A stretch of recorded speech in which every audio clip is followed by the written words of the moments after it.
काल ज्या पद्धतीनं आम्ही काळ्या बाजारात विकणारा गॅस पकडला, गुन्हा दाखल व्हायला तब्बल 8 तास काल लागले. पुरवठा विभाग आणि पोलीस हे 2 विषय याच्यात होते, परंतु एकमेकावर टाळमटाळी खूप वेळ काल करण्यात आली. परंतु शेवटी गुन्हा दाखल झालेला आहे. सदर एजन्सीचा परवाना त्वरित रद्द करावा अशी मागणी आम्ही केलेली आहे.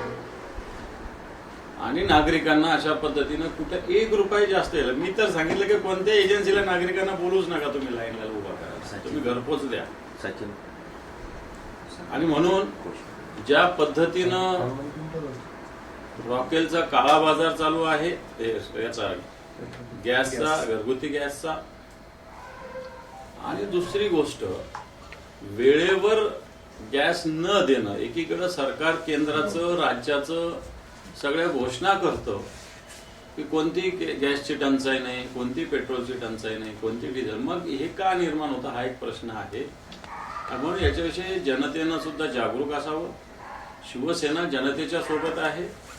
जनतेला 1 रुपयाचाही कुठं जर गॅस वितरकांनी किंवा एखाद्या कोणत्याही व्यक्तींनी, कर्मचाऱ्यांनी जर विदाऊट पावती 1 रुपया जरी घेतला तर मला असं वाटतं त्याला धडा शिकवण्याची शिवसेनेची भूमिका आहे. काल आम्ही शिकवलेला आहे. 3-4 जणांवर गुन्हे दाखल झालेले आणि मला असं वाटतं निश्चित याच्यामध्ये फरक पडेल. काल जे रुपाली चाकरकर यांनी परदेशी राजीनामा दिला, त्यांची चौकशी करावी, त्यांना 6 रुपये सुद्धा मागण्यात. हे तर सत्य. ज्या अर्थी त्यांना महिला आयोगाचा राजीनामा द्यावा लागला, पक्षाच्या पदाचा राजीनामा द्यावा लागला, तर याचं खोलवर गेलं तर त्यांचा सहभाग सगळा सुस्पष्टपणे दिसतोय. त्याच्यामुळं मला असं वाटतं जे काय असेल ते पोलिसांच्या तपासात येईल. फार मी एखाद्या महिलेविषयी पूर्ण योग्य होणार नाही, पण तो निश्चित जो कोणी गुन्हेगार असेल त्याच्यात कोणी असो त्याला कायद्याच्या कासात घेतलं पाहिजे. मात्र आता जे रुपाली चाकरकर यांनी ट्विट केले त्या संदर्भात की अशोक खरात यांच्या आर्थिक व्यवहारात आणि त्यांच्या गैरकृत्यात माझा दुरान्वयी संबंध नाही, निष्पक्ष आणि पारदर्शक तपास व्हावा. हा विषय आर्थिक व्यवहाराचा नाहीये. आर्थिक व्यवहार या गोष्टी सर्रास होतात, परंतु ज्या पद्धतीनं महिलांना त्या ठिकाणी वागणूक दिलेली हा इथला महत्वाचा विषय आहे. मला वाटतं ही एक प्रकारे बुवाबाजीच्या नावावर महिलांची फसवणूक आहे. आणि अशी व्यक्तीच्या सोबत महिला आयोगाच्या अध्यक्षा या सातत्यानं वेगवेगळ्या, ठीक आहे त्यांचे काही कार्यक्रम धार्मिक असेल, आध्यात्मिक असेल, ठीक असेल, त्याच्यामध्ये राहिलेले आहात. आणि एवढं सोबत असल्यानंतर अशा गोष्टी लक्षात येत नाही असं होऊ शकत नाही. आणि म्हणून त्यांचं हे म्हणणं हा कांगावा आहे.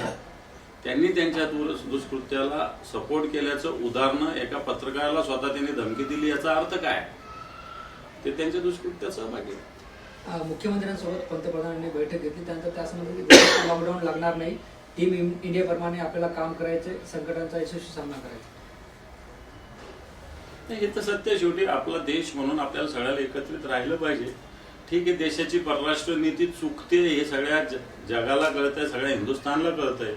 स्वतः आपण या सगळ्या गोष्टी ओढवून घेतो हे तितकंच सत्य नाकारता येणार नाही. शेवटी देशावर संकट आल्यावर सगळ्यांना एक व्हावं लागतं. याच्याविषयी काही प्रश्न मनात निर्माण व्हायचं कोणतंही कारण नाही. पण हे संकट का निर्माण होतंय? आपल्या परराष्ट्र नीतीमुळे निर्माण होऊ शकतं का? आपल्या धोरणामुळे निर्माण होतं का?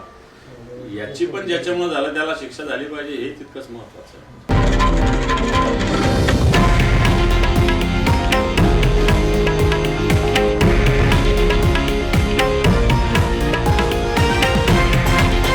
हे आहे देशातील नंबर 1 न्यूज नेटवर्क आणि आपण पाहत आहात TV9 मराठी, एकमेव.